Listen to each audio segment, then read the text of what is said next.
Hey, what's happening? Thanks for tuning in to another episode of Let There Be Talk. It is Monday, May 11th, and this episode is brought to you by my Super King sponsor, McGuire Harley-Davidson. McGuire Harley-Davidson, for all your motorcycle two-wheel needs. Located at 93 First Avenue, North Pacheco, California. Phone number 925-945-6500. McGuire Harley-Davidson, the ultimate Harley-Davidson dealer. A family-owned, operated dealer with friendly service.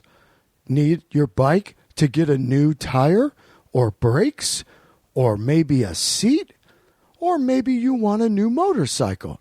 Come into McGuire Harley-Davidson. Talk to my friend Ryan and his father for the rock and roll McGuire Harley-Davidson. Full outlaw machine dealers. Woe to you, O earth and sea, for the devil sends the beast with wrath, because he knows the time is short. Let him who hath understanding reckon the number of the beast, for it is a human number.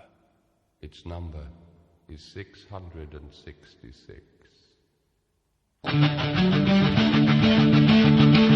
I left alone. My mind was blank. I needed time to think, to get the memories from my mind. What did I see? Can I believe that what I saw that All right, man, let's get into the episode. just what I saw. Hope you guys all had a great Mother's Day. Mother's Day yesterday. Talked to my mom, and shout out to her. Love my mom. She took me to my first concert, and that's the reason I'm a lunatic. So, yeah, man, if you got a cool mom that lets you explore your art side without going like, what are you gonna do with your life? Then extra special mom you got right there, because it's I can't imagine being a mom. It's just, you got to worry about that person forever. It's tough, man. So shout out to all the moms out there, except for the ones that bring babies to the movies or on airplanes. No shout outs for you. Yeah, that's a little Iron Maiden in the background right here. 666, the number of the beast. I picked that song on purpose because my new shirts shipped out and everybody got them. They loved them. It was the Del Razor 666 shirt. And I did get some emails, people that said, I would buy a shirt, but I just can't stand behind that design, the number 666. And here's what I say to that.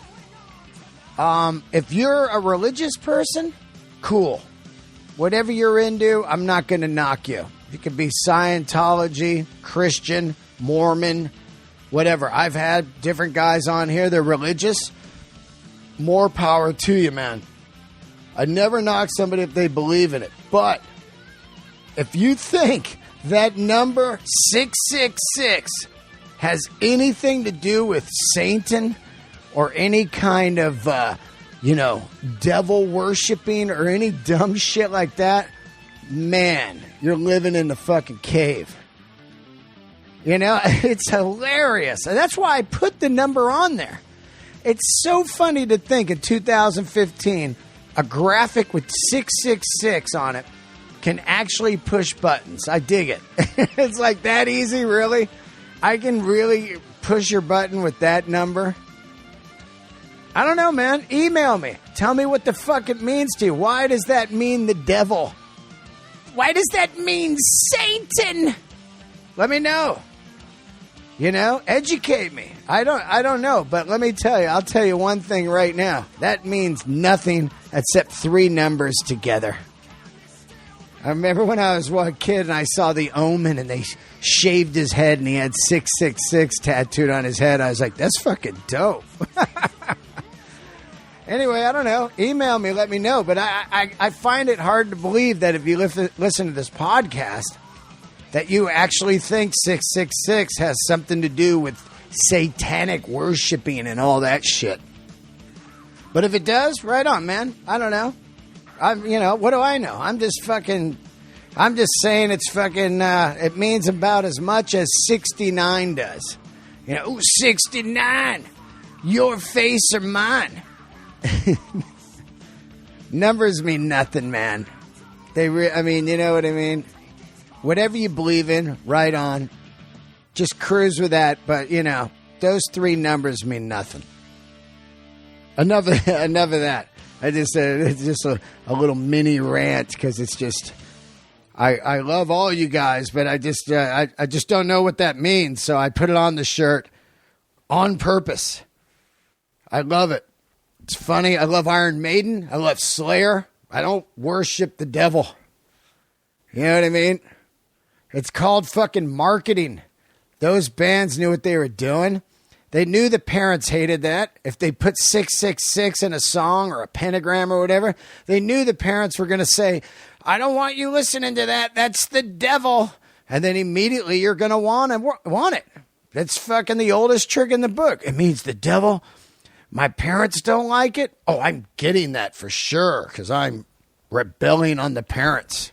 Stripe up a line of Coke, smoke a cigarette, put on some Iron Maiden. That's how it works, man. If I'm ever a parent, which I wouldn't be, but if I was, I wouldn't say anything like that to kids. And then they just wouldn't even care. Right? It's just like, as soon as you say, don't do this, they're going to do it. That's some parenting from the Del Rey here. Thanks for tuning in, guys. Incredible guest today. Before I get to the guest, I just want to say yesterday, this episode's late, by the way, because I just got home from being in San Francisco where, I spent like 1,000 years in the city and never been in Davies Symphony Hall. I walked by it, drove by it, seen it every day, right there on Van Ness.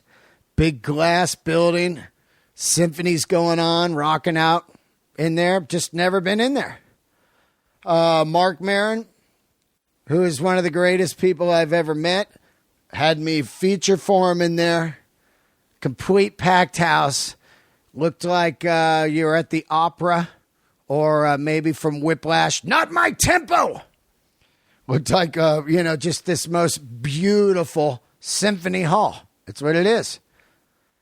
And he asked me to feature for him, man. I was nervous. I wanted to make him proud. And I wanted to hang out with him. I just love spending time with that guy. I learned so much. It's hard to spend time with these guys, man. They're fucking busy. They're working. They're out there killing it. Him, Burr, Russell Peters, all the guys, Rogan. All these different guys are out there, and you want to pick their brain, man. But they're fucking swamped. So to spend any kind of time with Mark, it's just gold to me.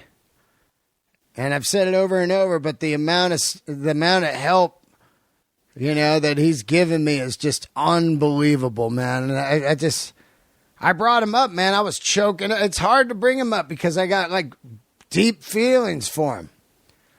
It's hard. I'm like this guy, and then I just kind of quiver and like, Mark Maron.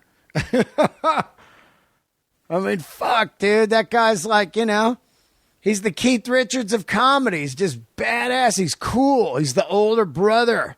He's the teacher you wish you had in high school. You would stay in school if you had guys like that. He's the hip neighbor that's like, hey, Kiss sucks. Put this on. He's that guy. He's everything, man. Fucking guy lived in Highland Park before the hipsters. And now look, I can't even get in Highland Park. It's $2,000 a month. It was unbelievable, man. And I say that, I've been saying that a lot, like, oh, it was epic. And I just throw epic around too much because then it doesn't have weight. But this show was beyond epic, man. The crowd was fire. San Francisco sometimes can be, it could be a little, tight. Could be tight, the room, especially on a Mother's Day. So I opened with a homeless joke, tested them out. They laughed like crazy. I said, fuck, this crowd is ready. So thank you, Mark Maron, and everybody that came out, and any kind of new friends that are tuning in now from that show. Thank you for joining. Get into the episode here. Incredible guest today. It's part of my Zappa series. So I've had Scott Tunis, who played bass in Frank Zappa's band. I had Josh Freese, who played drums with Dweezil Zappa and hung at the Zappa family house for years. And then, of course, I had Dweezil Zappa, who's a friend of mine, an old friend, and that was incredible. And now I have Mr. Mike Keneally. And Mike Keneally is a super musician, man. Plays keyboards and guitar. He took Steve Vai's place in the Zappa band. And this is one of my favorite stories I've heard, man. When you hear how he got in Zappa, it's fucking awesome. I met this guy maybe 25 years ago, and Dweezil and I talked about it the day I went and saw Dweezil rehearse out in the Valley when Scott Tunis was in the band. An old friend of mine, Scott, took me to the Dweezil Zappa rehearsal, and met him 25 years ago. This is how fucking weird life is.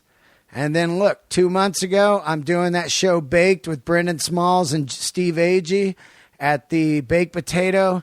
And I look over, see this guy just rocking on keys and guitar, burning it up. I hear his name. I go, wait a minute. That's that guy from Dweezil's band like 25 years ago. Here I am on stage with him now. It's so fucking weird how life comes full circle. It's bizarre. But I got to tell you, man, this guy's a great, great person, an incredible musician. He bought me a Ted Nugent Cat Scratch Fever record, mint condition. He gave me some incredible Nirvana DVDs. What a fucking great guest. And he came down to the American Comedy Co. and we recorded it live in the green room one day. He's from San Diego. I love him. And you guys are going to love him too. Check it out, Mike Keneally. One last thing before I bring him on the show here. Thanks to everyone that bought shirts. Thanks for the donations out there. Keep those reviews going on iTunes. And subscribe. Please keep the reviews going. It helps. Do not forget, Denver, I will be headlining June 30th through July 3rd. Please get tickets now, man. I really want to do good out there. I want to pack it out, man, and I just want to have fun. I'll be doing an hour each night, headlining. It's a short run. Come out to Denver. Also, if you live in Los Angeles, please get some tickets to see Red Band and I and a special surprise guest. We're going to do a live Let There Be Talk at the Trepany House. And that is on the 23rd of May. So not this Saturday, but next Saturday. Please get tickets for that. It's going to be incredible. I just want people there to have fun. Let have a little party. We're going to do comedy and then do a live podcast. So Trepany House. Also this week, before I go, Sacramento, Thursday, Friday, Saturday. I'm coming your way again. Punchline with Mr. Chris D'Elia. We're going to come out there and rock it. That's this week. What's today? It'll be May 14, 15, 16. So in a couple days, I'll see you in Sacramento. I love all you guys. Once again, thank you, Mark Maron. You rock. It's unbelievable. Please, people, listen to his podcast, WTF. That was my big break, and it's the awesome podcast. So go check it. Of course, I'm sure you listen to it, but I'm saying if you don't, go to iTunes and listen to Mark Maron's WTF and watch his series. It starts, I believe, this week on IFC, Season 3. Tune in. He's pretty excited about it. He's proud of this season. He thinks it's really funny, which is cool. I can't wait. I was on the show last year. I love you guys. That's it, man. Light the candles of rock. Hey, what's happening? Thanks for tuning into another episode of Let There Be Talk. Today's episode is coming to you from the American Comedy Co. I'm here all weekend in San Diego doing shows with Big Jay Okerson. And we're in the green room right now, and my guest is Mr. Mike Keneally. How are you, buddy? Doing good, man. How are you doing? I'm great. I'm so glad you live down here, and I'm so glad you came to do the show because you just said you live 30 minutes away, which I'm happy you made the drive. No, it was worth it. Yeah, I just moved up into Alpine what is Alpine? About a month ago. It's up near the forest, the Cleveland National Forest, like right at the entrance of the forest up there. Is that like some hippie stuff up there? It's pretty middle of the road, but it's not far from that. You know, it's like closer to that kind of way of thinking. Where did you grow up? All over. Well, I was born in Long Island. Oh wow. 1961, and then 1970, my family moved to San Diego for. Oh, so you were like a San Diego guy? Yeah. Yeah. Did you surf and skateboard and all that shit? I didn't. I was like, whatever, just sort of inside my own head. I just stayed at home playing the guitar and learning songs and stuff like that. Wow, man. So I feel like this is the Zappa podcast, man. I've had Josh Freese. Oh, that's cool. Scott Tunis.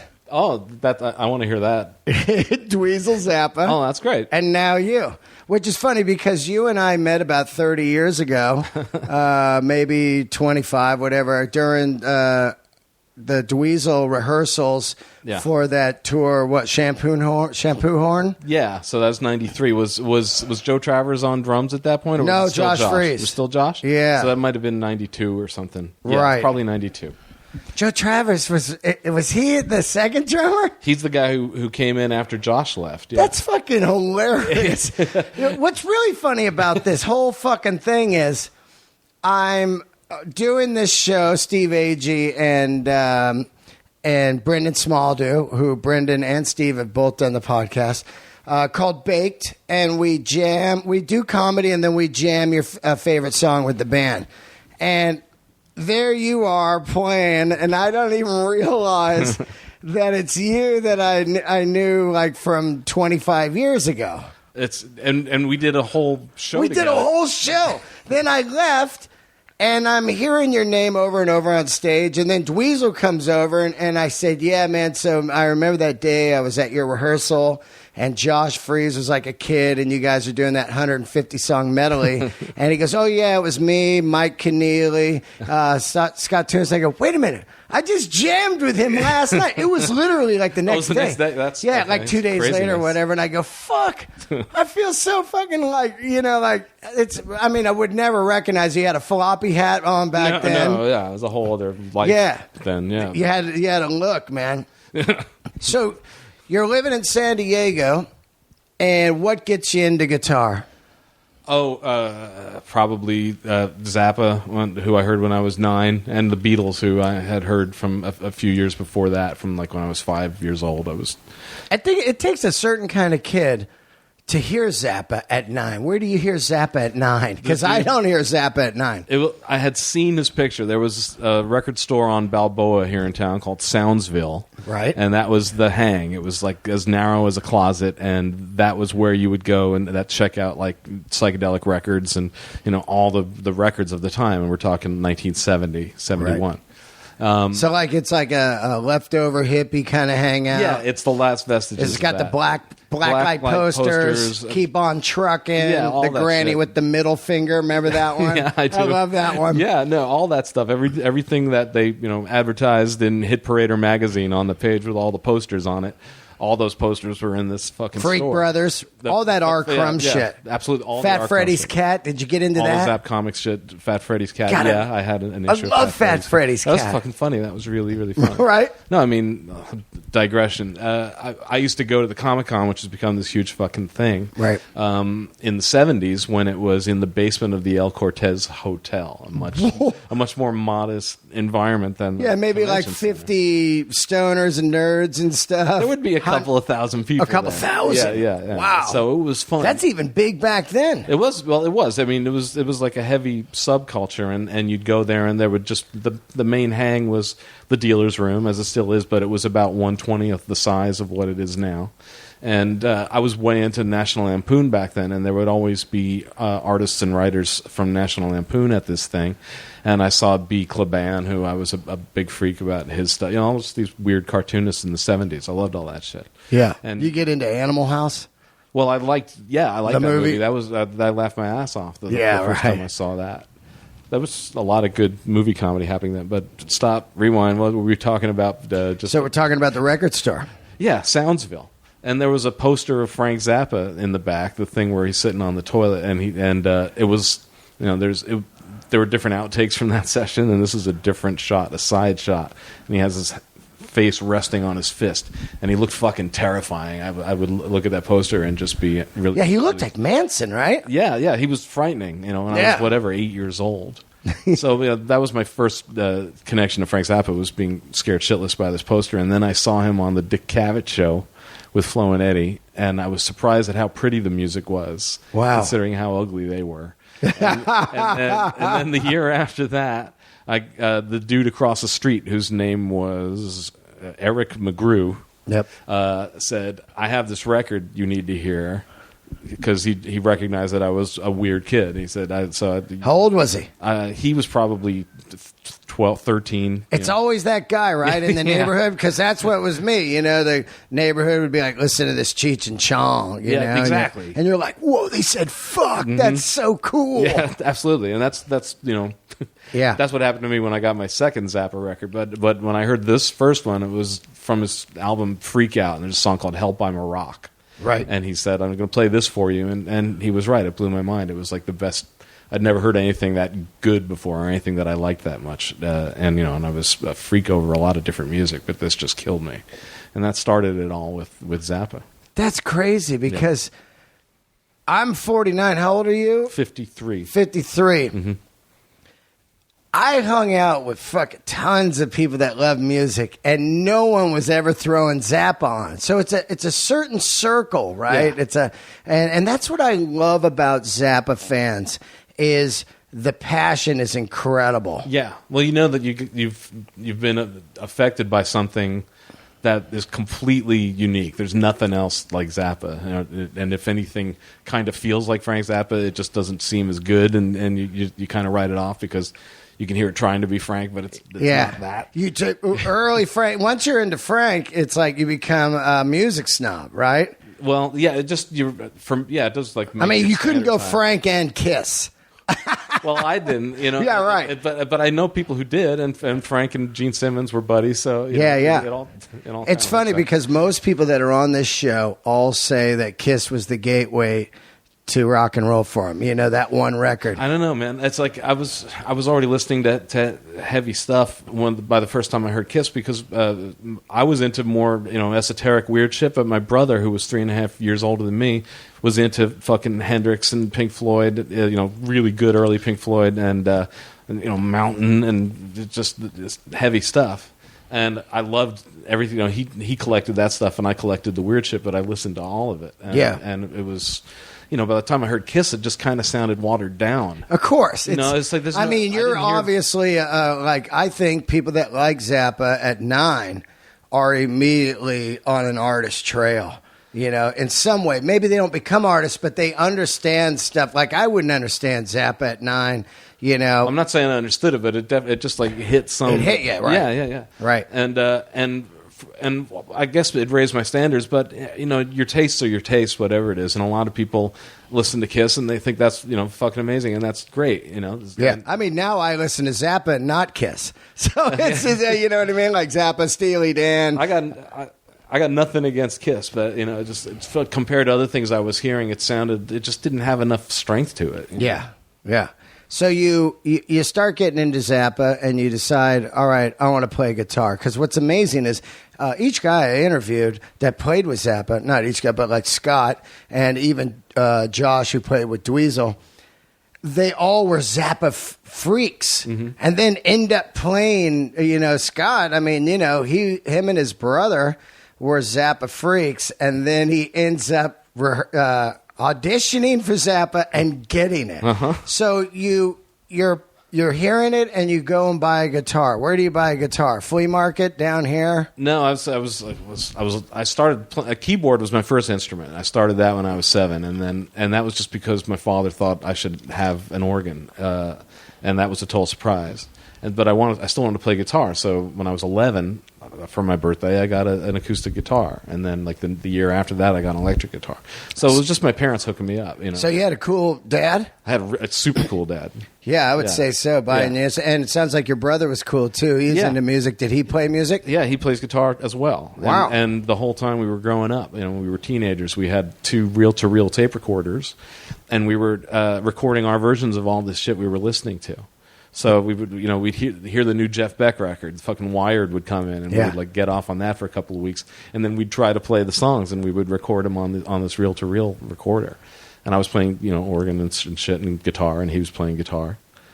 And I still have all those reels, all those. Wow, really? Like 30 reels of. Dude, you should put those out, these days it's so cool. You could put them up on YouTube. We got to transfer that stuff before it crumbles into nothing. Yeah, exactly.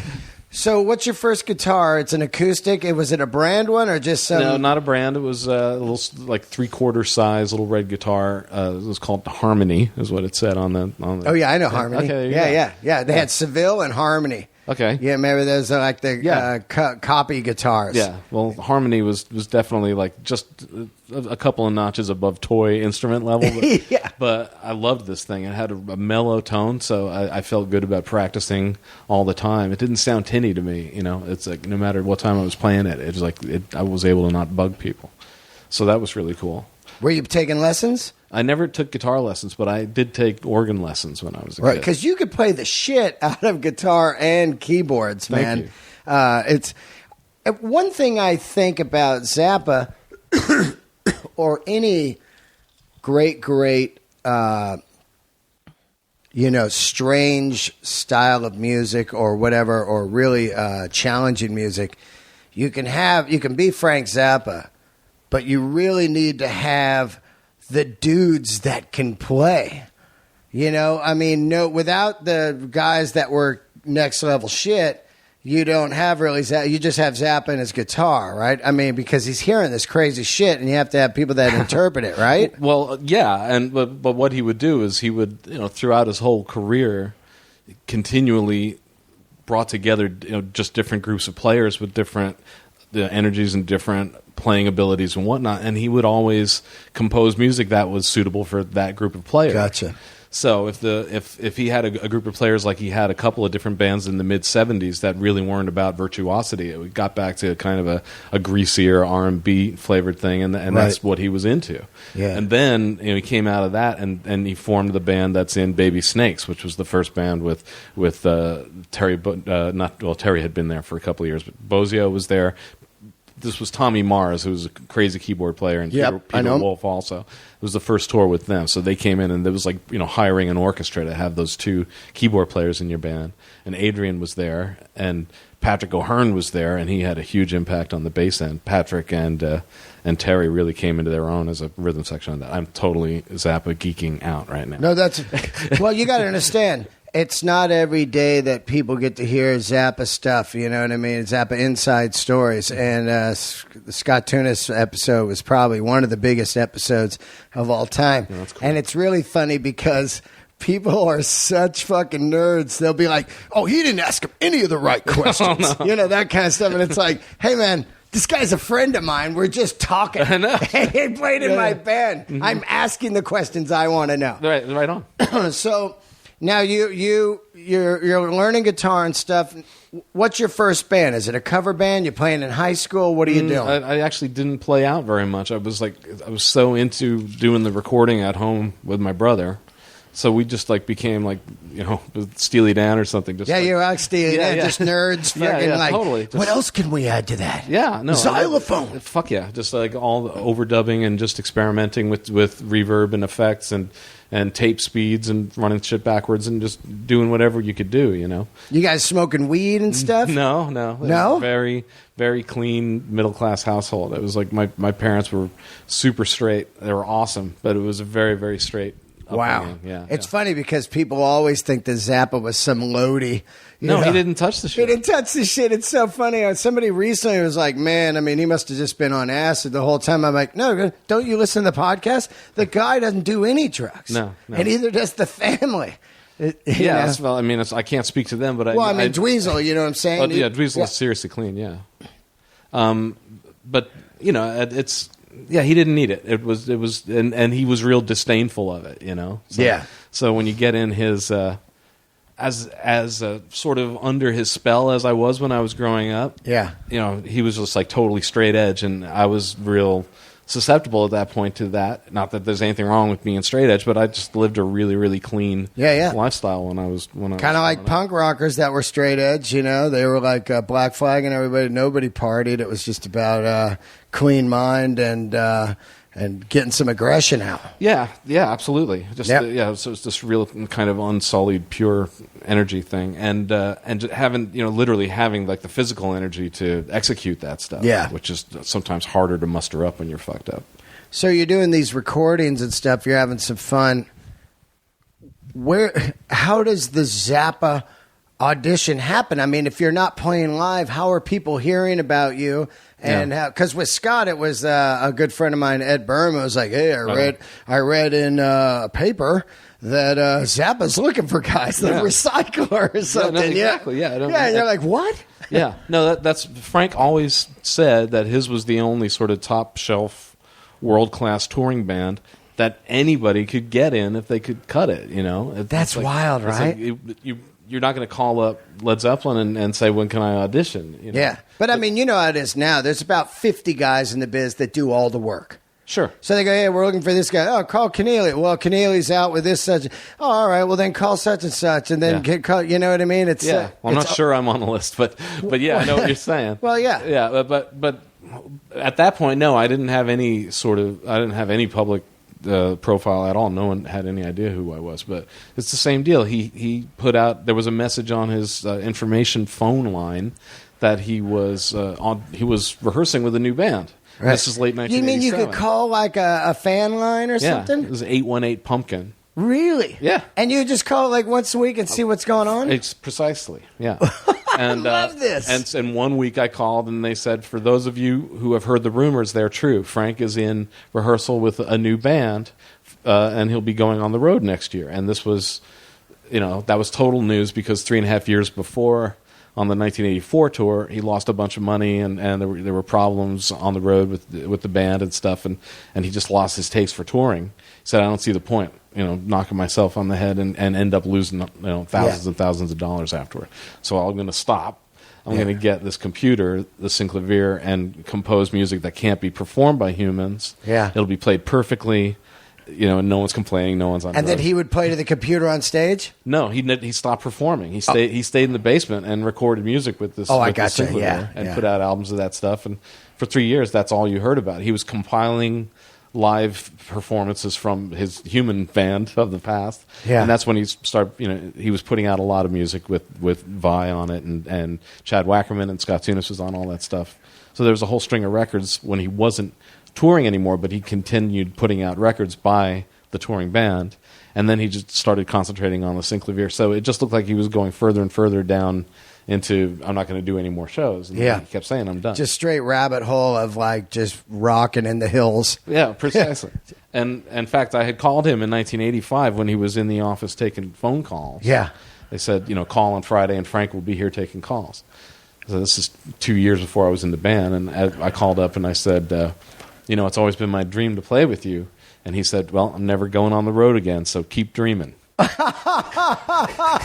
This is an incredible... I love how you could call Frank Zappa. I know. Because Scott said the same thing. When he got a phone number, and he called up, and it said, this is Frank Zappa. Leave a message and I'll call you back. So then he called him back and said, Scott was like, hello. He's like, hello, this is Frank. Come down tomorrow to Burbank and audition. You know what I mean? Like, how fucking cool is that, man? It was cool. I think that's one of the reasons why the fans are so cool. The guy was cool, you know? Yeah, no, it was clear that I think it grew as time went on. He had a real special relationship with the people who liked his music. Yeah. I mean, were you nervous when he answered the phone? Like, holy shit, that's Frank Zappa. Well, yeah. Well, what happened was I got a call and like the secretary said, "Will you hold for Frank Zappa?" Uh-huh. And I'm like, "What the fuck?" Just like getting hit in the. And this is back when you had to be home at your house. Yeah, exactly. There's no cell phones and shit. You're just chilling at the house. I just happened to be in my your room. Your landline rings. Yeah. You go, holy shit. I called on a Thursday and left a message with a guy who said that he would pass the message on to Frank. So I'm really grateful to that guy for actually passing the message on. Yeah. Because he didn't have to do that. And the next day, a secretary called me and said, "Will you hold for Frank Zappa?" And, holy fuck. I had never expected to get a call back. It was the most out of left field. I have no professional experience of any kind, and I called up Frank Zappa's office and I said, I don't know if he's looking for anybody, but I play guitar and keyboards and I sing and I know all of his music. Wow. And to say I knew all of his music, and I don't know if I used that phrase. Yeah. Because that is not true. You know, I don't know every fucking second of every single song. But I get it. But you have to say that anyway. Yeah. I mean, you don't want to say I know a couple tunes. Yeah. But I was familiar with every second of it from listening to every one of those albums over and over and over again. And because I stopped being trained musically by a teacher several years before then, all my stuff at that point I had learned from just listening to records. So most of what I know musically was really kind of through the ear. Right. You mean your musical lessons on keyboards? Yeah. Gotcha. I stopped taking organ lessons when I was 14. You can read music and you can write music, right? Yeah. Gotcha. Because I think you have to read music to play in Zappa, right? Well, he was used to having usually one or two members per band that weren't readers, right? And so he developed a variety of methods to deal with that. But I can read. I'm just not like a sick sight reader, right? Know? You put fucking any Zappa crazy instrumental piece of music in front of me that I've never played before, and I have to read it down. It's gonna suck. Yeah. But if you give me time with the chart, and especially if it's a song that I've heard a million times, yeah. Like one day he says, "I want to try this song Mogio," which is this completely insane instrumental that's on Man from Utopia, and it's like 2.5 minutes of Steve Vais playing the lead guitar, and the melody is just ridiculous. It doesn't stop. So I spent a weekend with the chart because there's no way I could read it down. But I spent all day Saturday, all day Sunday working on the shit. Got it pretty good. Came in on Monday, and the rest of the band didn't have it together. So Frank just goes, "No, strike that. We won't be doing that." Okay, so he calls you, and you answer, and what happens? Okay, so he calls up, and he goes, "Hi, this is Frank Zappa," just like he did with Scott. And like inside, I'm going, "Holy shit!" But I go, "Hello." And he goes, "So I understand you know all my music." And I said, "Well, and yeah, I'm real familiar with all of it." Yeah, and he goes, "Do you have any idea how many songs that is?" I said, "Yeah, they're all right in the next room, Yeah. And he goes, "I don't believe you. Get your ass up here and prove it." In 3 days? Oh, prove it. Yeah, prove it. Yeah. Yeah. But the next day, actually, I want you to come up tomorrow. I want you to learn What's New in Baltimore and Sinister Footwear 2, which is two kind of crazy instrumentals. Yeah. And I knew Sinister Footwear 2. I'd seen Steve Vai play it on this MTV Halloween 1981 broadcast and thought that was an insane piece of music, and I wanted to learn how to play it. Yeah. So I taught myself that. The other one, What's New in Baltimore, which is just nonstop 16th notes. It stops sometimes, but it's like a long string of notes. Now, are you auditioning on keyboards or rhythm guitar? I was on guitar and keyboard. So he says, "I want you to know on both instruments." See, what I didn't know is that he had he had a guy playing guitar and singing in the band, and he had another guy playing keyboard in the band, and they both left suddenly under, kind of, well, the keyboardist was dismissed, and then the guitarist just kind of disappeared. So Frank had this void in the band that he needed to fill, and that just happened to be when I called claiming that I could play all of his music on guitar and keyboard. So the timing was insane. So where do you go to? His house? In Laurel Canyon? Studio. The garage? No, actually, he was renting out a space that used to be Francis Coppola's Zoetrope. soundstage, and now it's called Hollywood Center Studios. Oh yeah, I know it. Yeah. Yeah. In Las Palmas. Yeah. So he had a huge hangar basically there, just like an enormous rehearsal room. That's dope. It was crazy. Yeah. That was kind of an unnerving space to walk into for the because the only people in the room were Frank, is way football field away, and then Bruce Fowler, who's the trombone player, was there, and he was just leaving, and then a guy named Bob Rice, who's a very cool gentleman who's Frank's synclavier assistant for the computer musical instrument. Right. So I'm just like squinting on way across the space. And you're in like a sound stage where they do like full blown TV shows or movie production. So it's giant. Exactly. It's huge. It's not like your fucking rehearsal studio at SIR. No, you could get 3 small airplanes into this place. It's crazy.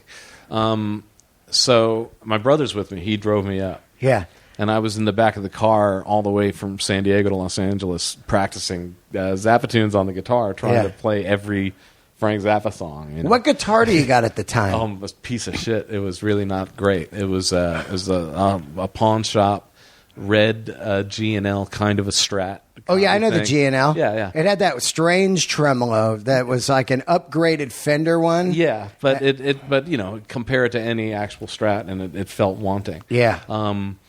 But that was my guitar, and I was grateful that he didn't just laugh when I walked in. Did you have an amp with you too? No, he just said, just bring your guitar. You'll plug into whatever. There's a lot of amplifiers here. So you walk Ike up. Willis was in the band. I ended up, plugging into Ike's amplifier for the. You walk up and he's standing there, and you got to be shitting your pants, right? Well, it's crazy. I walked in. I had the guitar in my hand. I didn't bother putting it in its case because I was playing in the car.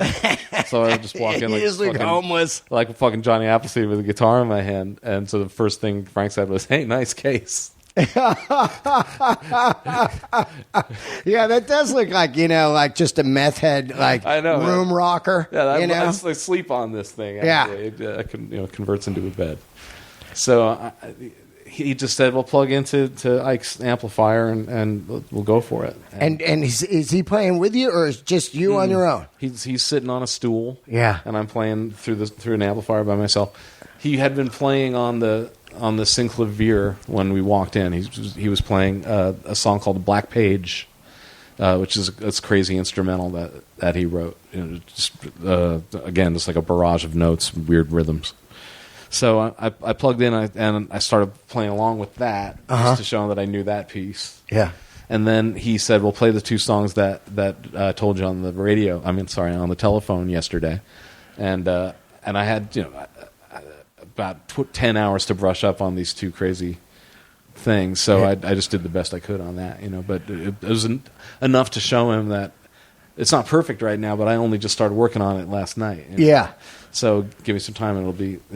And he was like real interested in this because I was like a resource in a way, Yeah. And it turned out that that's kind of what he sort of counted on me for, was like knowing his songs that hadn't been played for a long time and stuff. And he would suggest a song that maybe he hadn't played in 20 years, and then just look at me basically until I started playing it. So wow, you had to kind of be the floating encyclopedia of how the tunes went. That's basically what the way he referred to me. He called me the walking encyclopedia. And I don't say this shit to like, oh man, I don't know, check me out. It's just I feel really fortunate that I was there. I never had like the chops of a Steve Vai or something. I was just a huge music fan. I really loved music. Yeah. And I taught myself to play his stuff because I really loved it, So I ended up being, just sort of... There was a guy in his band in the late 60s who, if I was like trying to sort of model myself after anybody, it would be this dude, Ian Underwood. Yep. He played piano amazingly well. He played woodwinds amazingly well, and he was able to provide, a lot to Frank. And I wasn't in the band long enough, and I was too young and green to like provide that much of a service to him. But yeah. I did the best I could, and Frank had a good time. We got along really well, and I'd like to think that if the band had stayed together longer, then I would have found myself as a musician. But that's one thing that Frank does is he grabs people when they're real young. Yeah, and they haven't totally found what they are. It's inevitable. They're not locked into bad habits. Well, they're not locked into bad habits, but they also haven't like developed their style fully. And there's a lot of just real specific things about just producing tone on stage in a way that really serves the piece of music, it takes a long time to like figure that out. It's just a long process of learning, and there's no way anybody that's 20 or 21 into their mid-20s is. I mean, how old were you? I was 25. 25. Yeah. So you play the piece, and does he look at you and go, "You got the gig"? Well, he asked me if I knew this song called G-Spot Tornado. Right. And it's one that he wrote on the computer, so it's like not a thing for humans to play.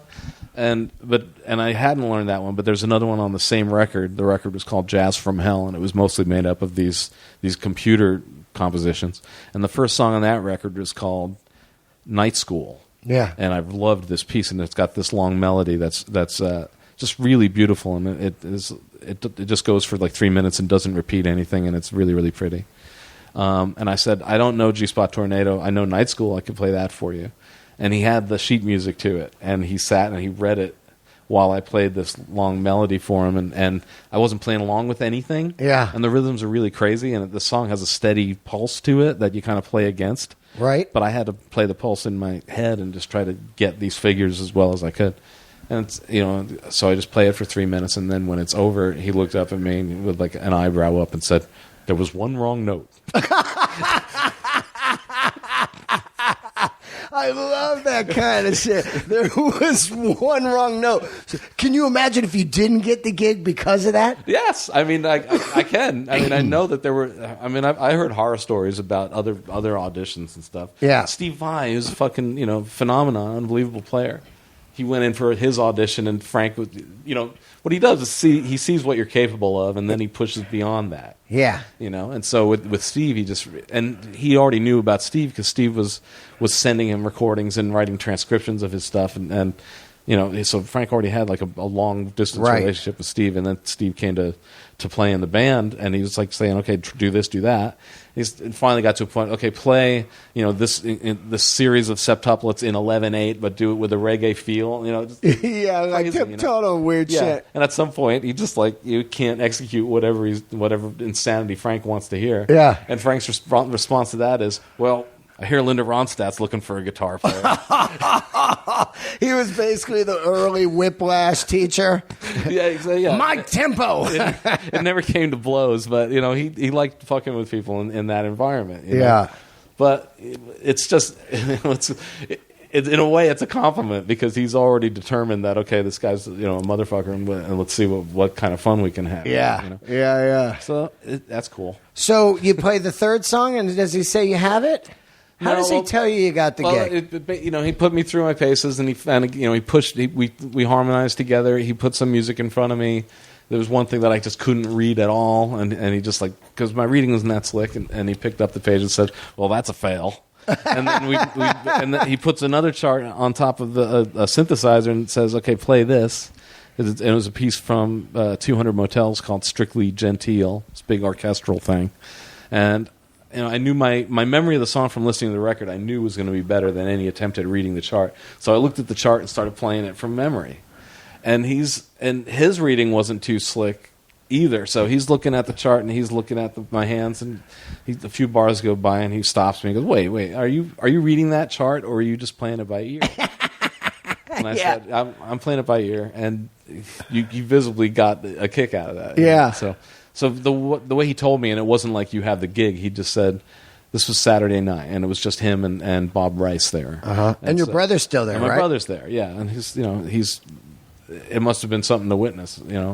Fuck yeah. The whole thing was crazy. It's like when I was. Well, you and your brother are just playing in your room in San Diego, doing fucking reel-to-reel recordings, and now you're in a warehouse hangar with Frank Zappa. I mean, that kind of shit is rock and roll, man. I love that stuff. No, it was fucking crazy. Yeah. And then at the end of it, what Frank said was, "Well, what I would like you to do is come back on Monday so the rest of the band can witness your particular splendor." Now, that was what he told me. Who's in the band when you come back? Scott? Chad Wackerman, Scott Tunis, Ike Willis, Ed Mann, Robert Martin, and 5-piece horn section: Bruce and Walt Fowler, Paul Carman, Albert Wing, and Kurt McGettrick on baritone sax. It's a 12-piece band. So you start rehearsing, and he says, "Hey, I'm going on tour"? Does he tell you his plans? No. We had the whole schedule. Like we knew that we were gonna. We started rehearsing in. Well, at least I got there in, I think, late October of 1987, and the tour was scheduled to begin at the beginning of February 88. So that's 4 months, and we rehearsed those whole 4 months. Now, you've never been on tour or anything in your life, Not right? a thing. I had played in bars at that point.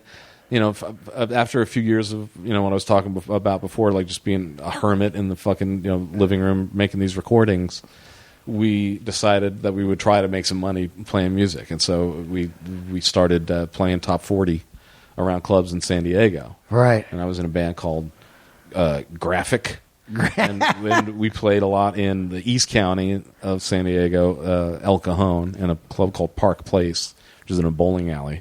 And then up in Vista, which is real North County, up around Oceanside and up there. And there was a place called the Vista Entertainment Center, and we would we like went back and forth between these two clubs that were like an hour apart from each other. And so I had no profile in the public at all, except for people that would go to bars in San Diego. I mean, you got to be shitting your pants. You're walking into. I was talking to Rudy Sarzo about this, and it's like when I played with him and a couple guys, Tracy Guns and a guy Brian Tishy. They're a fucking power rock band. Brian Tishy is ridiculous. Is an incredible drummer. Mm-hmm. So when I sang with him, you're like, oh my God, this is a fucking... I just did a couple songs at the NAMM show, and I was like, this is unbelievable. I played music 25 years, and to feel these guys that are crushing on their instruments, especially like Rudy's just attacking the bass, and Tishy's just this killer fucking feel. So what I'm trying to get at is you walk in, you go from a bar band in fucking, Ocean Beach to walking into playing with like Chad Wackerman and Scott Tunis and shit. That's got to be like you're over in the corner. Are they judging you? Like, who's this fucking guy? Of course they are. You can't help but do that. Yeah. And it's not like they were trying to fuck things up for me, but you quickly determine that, you definitely have to, fight your way through this minefield of, and especially with Tunis, it's like making Frank happy was a nothing compared to making sure that Tunis was satisfied, and really it was passing the Scott Tunis audition that I had to do in order to have any kind of peace of mind. Now, what kind of shit is he throwing at you, hazing wise? Because Scott Tunis is like a great friend of mine. And we talked and we argue a lot on the podcast because he sees himself as one way, Wrong. You're playing it wrong. Keneally, you're out of tune. Yeah, no, absolutely, 100%. Yeah. That's him. Because you've got to be like nervous as fuck, like this fucking guy, man. But it's like it's full. It's Full Metal Jacket. It does get the job done. It's not the most coddling way of getting shit done. But I'm sure I'd been too coddled in my life up until that point anyway. So it was time to fucking deal with this kind of energy, and it helped me shape my shit up. There's no question about it. What kind of shit is he throwing at you? Well, when I got there the first day with the full band, that the Monday after the audition, I'm in my little space on stage, and I'm already just trying to process. Okay, I'm in this band. First of all, do you still got that same gear?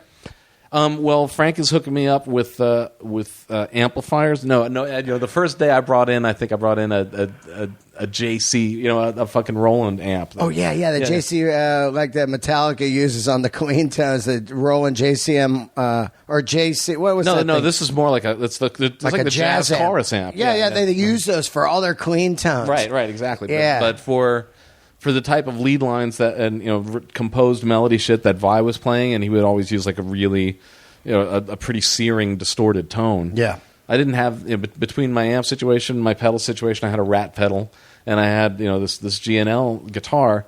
I wasn't producing a pleasing tone, and at that point, I was really almost like a hobby guitar player. I was trained as a keyboardist, Yeah, and I played guitar for a good time, and. So I interrupted you. What'd Scott throw at you? So you're in there? Yeah. So I'm by myself on stage, like just running through shit, trying to make my gear sound good, trying to keep my shit together. You know, I wasn't prone to like losing my shit, so I was managing to function, but it was intimidating. And then Scott skateboards into the room. Skateboards. Yeah. Head is shaven. He's got sunglasses. He's on a skateboard. He like traverses the length of the fucking movie, set 3 or 4 times. Yeah. And then he's way on the opposite side of the room, and I think that's like when he takes note of me for the first time. Yeah. And I could see, as though it was a cartoon, just like the yellow arrows coming out of him. And he fucking skateboards as fast as he can right to me. And I look up and I go, "Hey, my name's Mike. I love your playing. It's really a pleasure to meet you, Scott." And he goes, "Hi, it's a pleasure to meet you. Who are you? What are you doing here?" And so fine, but who are you? Yeah, exactly. I'm great, but who are you? Yeah, exactly. Thank you. What are you doing here? Yeah. I'm playing. I auditioned for Frank the other night, and I'm going to be playing guitar and keyboards. And he goes, "Oh Jesus!" And he skateboards away. That's totally him.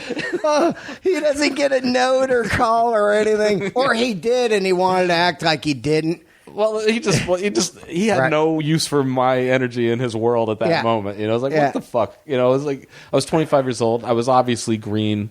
I'm sure I was dressed ridiculously. I had zero fucking idea how to function in this world. Yeah, and he had. I love this story, by the way. And he had no faith in my ability to contribute. Yeah. All he saw was this little fucking nerd. Yeah, your G&L, your bad outfit, and your rolling amp. Yeah, exactly. He's like, what did we get? It's the late 80s. I'm sure I was wearing sweatpants, I sucked. As far as he's concerned, he looks at me and he sees something that sucks. And then, so I'm like, okay, I'm going to just keep practicing, getting my shit together. He skateboards away.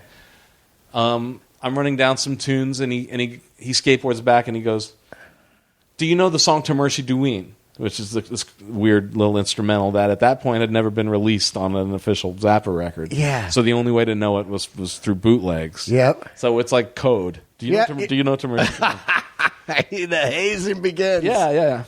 And I had never played it before, but yes, I had heard it on bootlegs, and I'm still like undergoing this fucking moral dilemma in my head. If Frank is to call a song that the whole band knows, but it's only available on a bootleg, do I play it?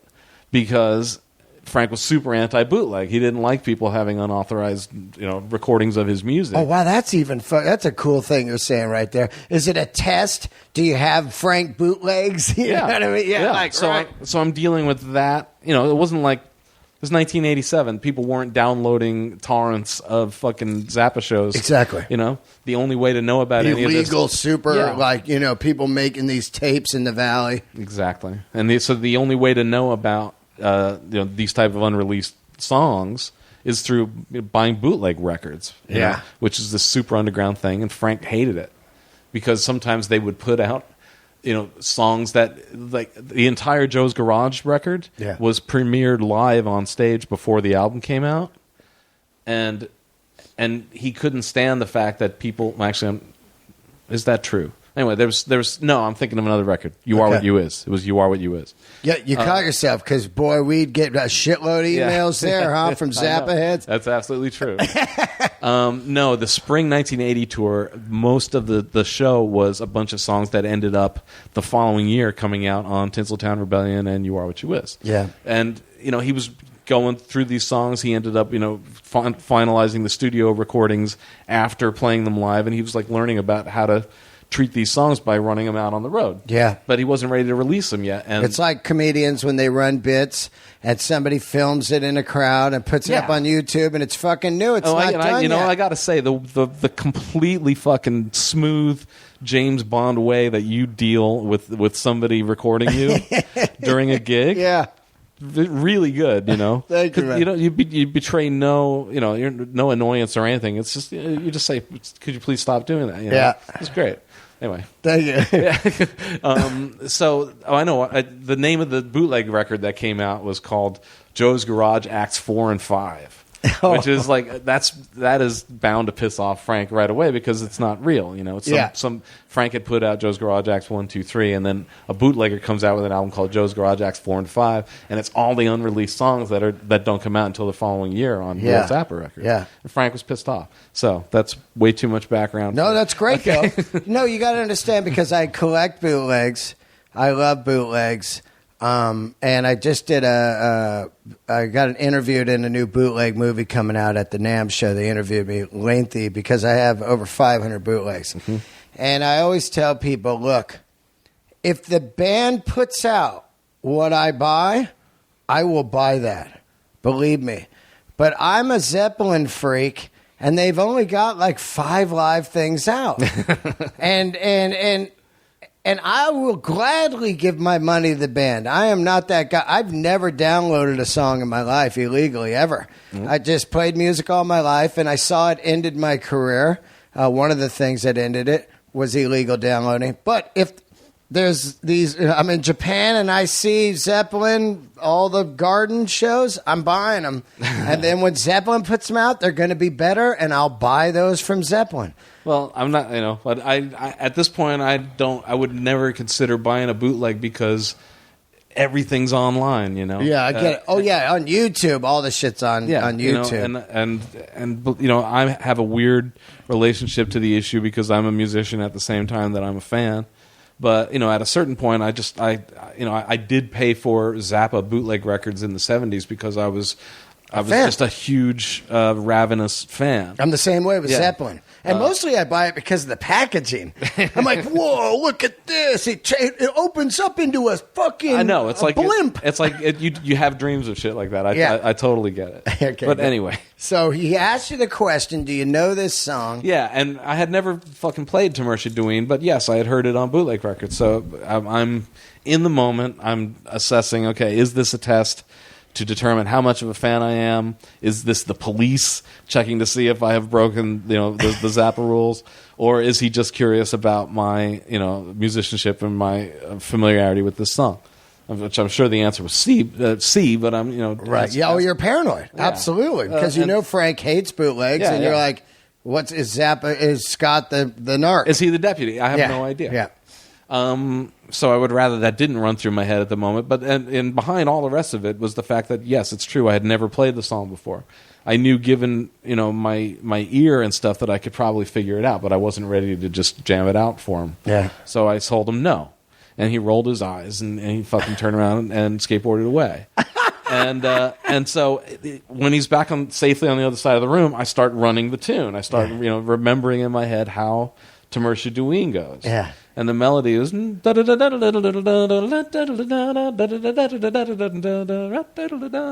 weird, rhythm. It's a lot of notes.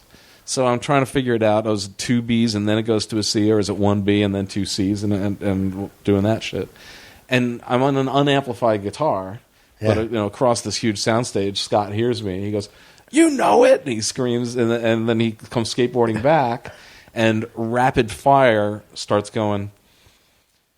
First string 7th fret, first string 8th fret, first string 10th fret, first string 8th, and just like giving me fret positions. Yeah.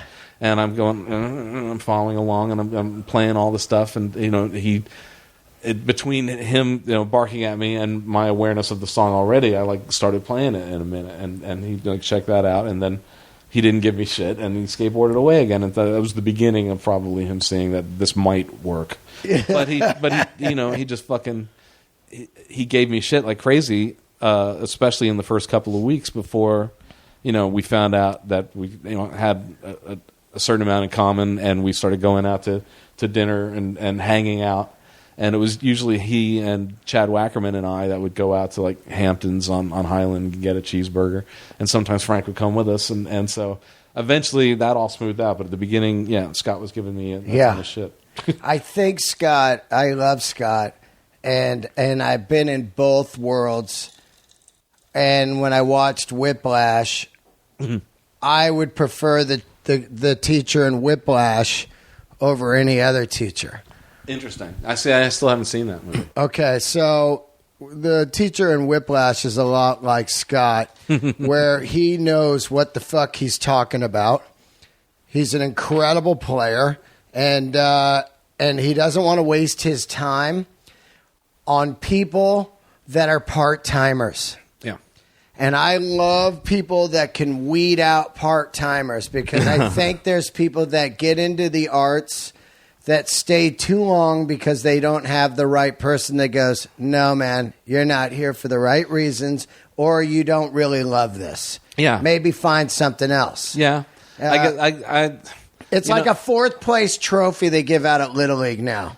I don't fucking need that. You know what I mean? I think you need to be hardened up to get ready. You've never been on tour, and this is the fucking big leagues. At some point in your development, you're going to get really soft if you don't run up against some obstacles. Right. I'm not saying at the beginning, because at the beginning, if you have a guy like Scott as your teacher and you're 9, you're like, I'm out of here. Yeah, I'm probably with you on that. Yeah. But for me at 25, it did precisely what you just described. Exactly. It got my shit together to the extent that it was possible for me at that age when I was still really like learning how to produce any kind of real sound on a guitar, because I was essentially a hobby guitar player. Right. So I went from I would, when I was gigging with my band doing the top 40 at the time, I might play guitar on 3 songs during 3.5 hours of the show. Then keyboards the rest of the time. Yeah, keyboards the rest of the time. And then suddenly I'm in Frank Zappa's band, and I'm occupying what at that point was the stunt guitar position, which the last previous holder of the stunt guitar position was Steve Vai. So it was fucking huge shoes. Yeah, that's insane, right? It was insane. Steve Vai is a complete virtuoso. You're a keyboard player who plays guitar. Yeah. Now you got all these guys looking at you with daggers. Like, who's this guy? Yeah. So what I figured out, or tried to figure out early on, was okay. I'm not that, but I did obviously try to play guitar as well as I could and get my shit together tone wise and what it means to provide a sound that's part of an ensemble and how you can serve the music. And when I listen to recordings from that tour, I think. I give myself like a C+, but that's okay, Yeah. And there's really good stuff on those records, and Frank didn't kick me out of the band, and he, in fact, he was super supportive, and he would say really nice things, So at one rehearsal he was saying, okay, let's try Can't Afford No Shoes, and we started playing that song. And it's a pretty easy tune until it gets to the B section, and I think it like modulates up in a series of minor thirds after every chord progression, but I didn't know I hadn't unlocked the key to the song, and I still haven't. I might be talking shit, but at that point I had no idea what it did, and I started fucking up on when it got to the bridge of the song, and then Frank starts going, encyclopedia failure, and the band all laughs at me, and it's all like shit. So I was, I was a little bit crestfallen, but I was like going, oh, you guys, it's like this is really fun. But on his way out, he like stopped to me and said, "You're probably the best new guy I ever had in the band." Wow. So that makes you feel good, right? It does, and I feel weird telling that story, but I don't. I was really grateful that I flew on that for a long, long time after. Yeah. That. Yeah. Did you? What kind of antics did you guys get in on the road? Were you dabbling in groupies and stuff like that? No, or my wife at the time was with me. Oh, you were married at the time. 25. Yeah. You got married young, huh? Yeah, I got married young. Wow. And it was. I didn't get involved with any kind of shenanigans really. Yeah. There was some stuff happening, but. Basically, it was just people coping because we were on the road for 4 months. Absolutely. So, yeah. I love Cruise Slut. She was a cruise slut. Yeah, I mean, it definitely wasn't as fucking decadent a tour as previous Zappa tours had been. Right. There's a lot of jazz guys in the band. It's a different energy. I'm not saying jazz guys don't get in trouble. In fact, it was probably the guys in the horn section that got in the most trouble. But But it was. And Scott was doing his thing. There's no doubt. I'm sure most of the the rock and roll stuff was happening at Scott's room. But we had a good time, except for the fact that there was this weird ass energy in the band, and a lot of the guys in the band just had it with Scott after a certain point. Right. And Frank dug Scott. He understood that he was kind of unconventional in the way he did things, and that he could be abrasive and all that.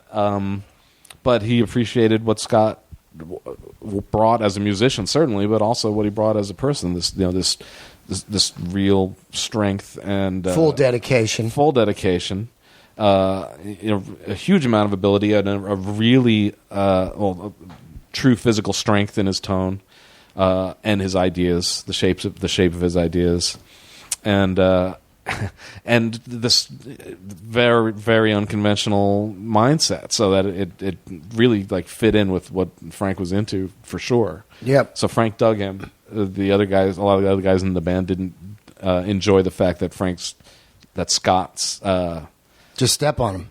Well, they had issues with the way he had treated them in rehearsal, and then they also thought that he wasn't being supportive enough musically when they were doing solos and stuff. Yeah, I got you. But this is all such water under the bridge. Oh, of course. Yeah. I think the thing with Scott is he lost his brother, and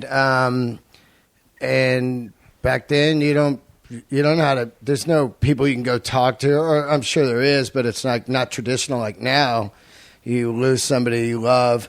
You go see somebody or whatever, and you talk it out, and whatever. So some people push that down, and they wrath it out on people, whatever it is. Sure. Well, and also, Scott is intelligent enough to be able to see all of that. He has a view of the big picture. He's very perceptive. Yeah. But at the same time, a lot of the time, he was choosing to behave in a way that felt authentic to him, and he was resentful that it caused so many problems for so many other people. Yeah. At the time I was firmly in his corner, and I loved him and still love him. He's an amazing person. He is, man. He really is.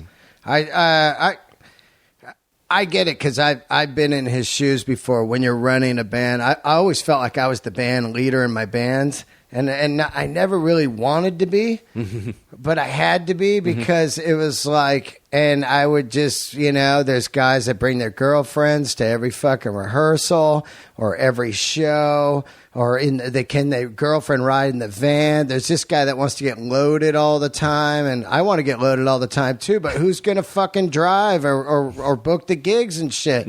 So I get it. And even in an atmosphere of Zappa, I'm sure the guys were like, "Oh, this is supposed to be fun," But really, it's a business. To me, I wish they had more of that mindset. It's like I was unbelievably grateful to be there, and I was surprised that all these issues were coming up. I was just feeling like we should be just enjoying this, right? This is amazing, and I. Even though I got their point about why they didn't dig the way Scott was behaving, I guess I always, when I was growing up, thought that the Mothers of Invention was probably like the most dysfunctional bunch of people you could imagine, and that it couldn't have been an easy band to be in, but that Edman put it well. Edman was the percussionist in the band, and he said later on that the issue with the group is just that there was a spiritual gap. And you really can't deny that. I think he's 100% on target with that. It was just a different it was a group of people that at that moment in time, for whatever reason, were just not destined to all get along. Yeah, I've seen that. It's like I've had guys in the band that are great, but the chemistry's off. You're like, this guy rubs this guy wrong, and eventually it just becomes like 90 grit sandpaper on raw skin. Yeah, and it can burn bright while it's happening. And in fact, Frank was convinced that it was making it great, the best. Well, he thought that it was the best band that he ever had. I can see that, because when you have tension and anger, it comes out in the playing and you get into it. It does, but then it goes too far. It does. Yeah. I get it. And I would say that probably most of the recordings that are on the live albums from that tour come from nights that the band was actually having a good time and wasn't like throwing daggers at each other. Because by the end of the European tour, after 4 months of touring, it got fucking dark on stage, and that was no fun. But like no one talking to each other on stage at all. Yeah, just it got very workmanlike. Frank started greasing his hair back, and he showed up looking very straight. He looked, like he was in the mafia or something. And we used to do 2-hour sound checks when we were running tunes. and having a good time and laughing. And by the end of the tour, the sound checks got really perfunctory. It was always the same 4 or 5 songs, one right after the other. Just check the sound. All right, Get the fuck out of here. Yeah. And, you know, Frank's whole demeanor while he was on stage and entering the stage and exiting the stage was completely, don't even fuck with me, you know, don't even talk to me. So he was tired of the kids in the schoolyard. Yeah. And he was basically, I'm coming in, the principal. Yep. Shut the fuck up. Let's do this and get home. Precisely. You know, Wow. the phrase that Jeff Simmons, who was in the band in 1970, came up with to describe the mindset was playground psychotics. and Frank ended up naming an album Playground Psychotics after that, and so that was, you could tell that was Frank's attitude. If seriously, guys, if you're going to be behaving that way, we're just going to get through this with the minimum of fuss, and it was dismaying, because when we rehearsed for 4 months in Los Angeles, we basically laughed for 4 months solid. That's when you could see Frank was having the best time, is when he was, his mouth was frozen in a laugh that wouldn't stop, just, 30 seconds of painful laughter. That's what he wanted. Yeah, then he's got all this time invested in these rehearsals, and now the guys aren't getting along, and he's like, all right, this is fucking done. Yeah, and especially when you consider the fact that he had claimed after the previous tour, I'm never doing this again. Yeah. I lost... I lost $120,000 and there's all this drama and I don't need it anymore.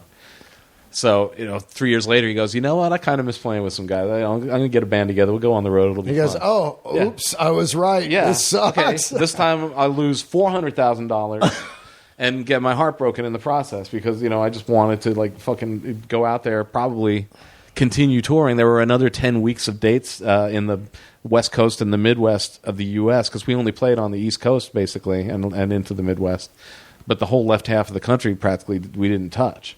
We did 2 months in the East Coast and U.S. and then we went to Europe for 2 months and then Frank broke up the band. We never got to do the rest of the U.S. Basically, sucks, basically says you don't get along with Scott, we're out of here. And that's he did, and this is the way I remember it, was that he came to me and said, we have these dates later in the year. If Scott Tunis is the bass player, will you do the dates? And I said, yes, absolutely, of course. And then I've heard conflicting reports. What Frank claimed is that no one else in the band said that they wanted to tour with Scott in the band. And so in his mind, it was an attempted mutiny kind of, where they were insisting that another bass player be brought in. And I don't know. I wasn't there, so I don't know if that's true. In retrospect, several people in the band claimed that they say they did want to play with Scott, but for whatever reason, Frank's perception, and in fact, at one point he was saying nobody in the band wanted to play with Scott. Yeah. And I called him and said, Frank, I know this is stupid, but I would really appreciate it if you didn't say that. Because I said I do. I wanted to play with Scott. Obviously, I wanted to keep playing in Frank's band, forever at that point. And I love Scott, so I didn't say no to that. And he said, all right. He was like, kind of grumpy about it. But at that point, whenever he talked about it in interviews, he made a point of that. So I was grateful. And then that was it. And that was it, yeah. So all of a sudden you're in Zappa, you're in your dream and everything, and then it's gone. Yeah. You go home to San Diego, what do you do? I sit in the backyard because the last thing I heard from Frank was that he wanted to go out with a 6-piece band that was going to be Scott Tunis, Mats and Morgan, who were these 2 Swedish guys that we played with in the Stockholm show, who played drums and keyboard and were fantastic. Ray White on guitar and vocals, who hadn't been on the previous tour, so I hadn't played with Ray. And that was it. It was going to be a 6-piece band, and I would be in the band. It would be a 6-piece band rather than a 12-piece band, and he was looking forward to getting out with a smaller group. And he really wanted to play with Mats and Morgan because they were really young. They were like 16 and 19. Yeah. And they came in and they played To Mercy Duene, of all things, the same thing Hilarious. that I auditioned for Scott with. And they nailed it. And so and they had such positive energy. They were just so happy to be on stage playing Frank's stuff. Yeah. And at that point, things were starting to get really dark in the band. So Frank experiences Mats and Morgan. They're just like young kids in there. Like they want nothing more than to play Zappa music, and they're nothing but great energy. And Frank's like, I want to do that. So Frank was excited about playing with them. So, okay, I'm going home, and I'm just going to wait to get a call from Frank. And it never came. But gradually I started going up to the house, and he was putting together albums of the songs that were from the tour that we did. And he would, let me come over and listen to these albums in progress as he was assembling them, and that was really fun. And I would just I didn't want to push him, but eventually I said, "Do you think you could consider going on the road again?" And at that point, he had already been doing a bunch of interviews where he was talking about what a horrible experience it ended up being for him. Yeah, and he just he was disgusted that I even asked him. Yeah. He literally just stood up and shook his head and left the room. And I felt fuck. Yeah, I felt like an idiot, So it's over. But I wouldn't have asked him if he hadn't told me at one point we're going on the road. Yeah, I think it's like I'm like that too. You'll talk to somebody and they'll go yeah, man, we should do some dates together. I'm a comedian now, and I take that as okay, we're gonna do some dates together. Yeah. You know what I mean? Yeah, no, it's true. And other people in their mind, they've got a whole life going on, and so you're going are we going to be doing these dates? Yeah, no, I mean, it was my first thing ever. I was still green as shit at that point. So obviously you do it for 20 years and you realize, okay, people say shit all the time. Yeah. And I also don't question the fact that in that moment it was it was right at the end of the last show. Yeah. And he invited me into he was speaking to each member of the band individually in his dressing room. And then he came out and he's like, "Dr. Keneally, would you please step in here?" And he told me that he appreciated the fact that I was there and was trying to do a good job during the tour.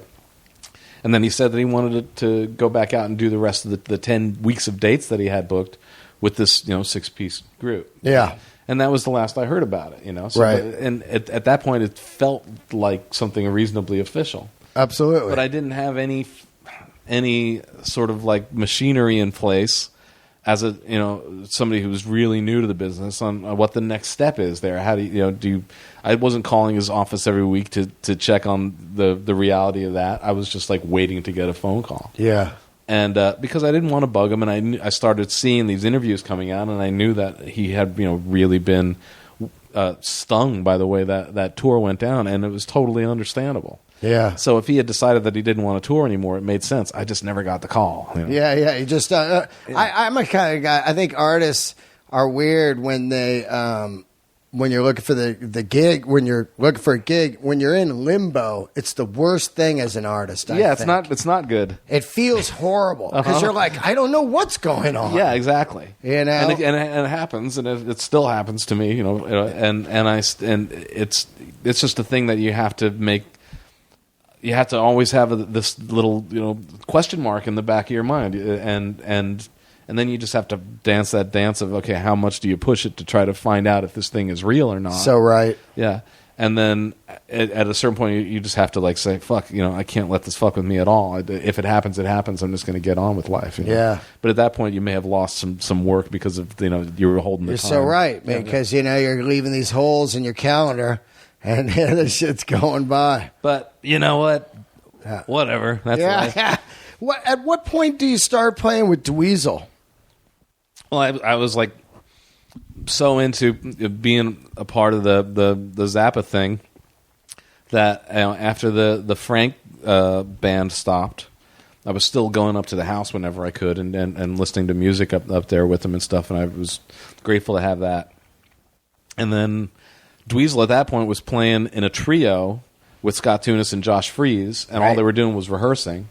And Dweezil was writing just endless instrumental music, these crazy structures, and then he would work them out with Scott and Chad, who were both brilliant at decoding the weird stuff that Dweezil was writing, because Dweezil's totally instinctive at that point. He didn't have theory; he just heard this music and he was expressing it on the guitar, and there was rarely two bars in the same time signature next to each other. He was writing really. He's trying to I mean, if your dad's Zappa, you got to be maybe extra wacky. I wouldn't say that was part of the equation. I think it had to do with the fact that he grew up in Frank's house and heard this music a lot. Right. But I do think that his constructions and his approach and his phraseology was unique to him, but it was definitely weird, and I think that was just the music. He grew up hearing Frank's music, and he grew up hearing Van Halen.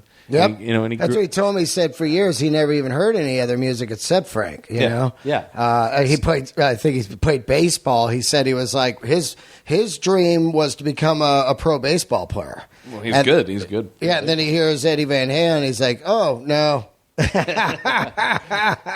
He tells a great story of Eddie Van Halen coming over to the house. Awesome. Yeah, no, it's obviously that had a huge impact, and Dweezil grew insanely quickly as a guitar player. You know, it's just he heard the Van Halen stuff, and that just made total sense to the way his fingers worked. You know, yeah. And so he was executing crazy stuff from at 12 years old. He was really good. Yeah, I was telling him, I was like, I remember when I was a kid in San Fran, I was like, oh, if I could get Dweezil in my band, we would be the next Van Halen. That's awesome. I got long blonde hair, and I could be like, yeah.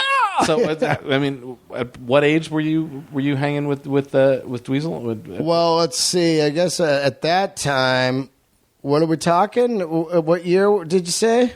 Well, 92 was probably when you came to rehearsal. That's when I met him, but I remember seeing him like Guitar Wants to Kill Your Mama. Okay. That kind of stuff. But I would see him play on MTV and stuff. And I was like, that guy can fucking play, man. Yeah, no doubt. And also in your mind, you're like, well, he's Zappa. His dad could get us on road. You know what I mean? You're just putting it together like, this could be good. We'll be a rock band. This is just me in my house. I don't even fucking know him. Oh, I see. Okay. No. Good. But you were thinking big. Well, because when you see guys that can play great, you're like, oh shit, that guy can play, and it's not every day you see a guy that can play like Eddie Van Halen. No, that's for sure. But it's also cool that where you went with that was I'm gonna be in a band with that guy. You know, well, yeah. You're always looking for the dream team. Yeah, that's cool. You know what I mean? I was a Van Halen fucking freak, man. Like Fair Warning is still 2 days ago was the 34th.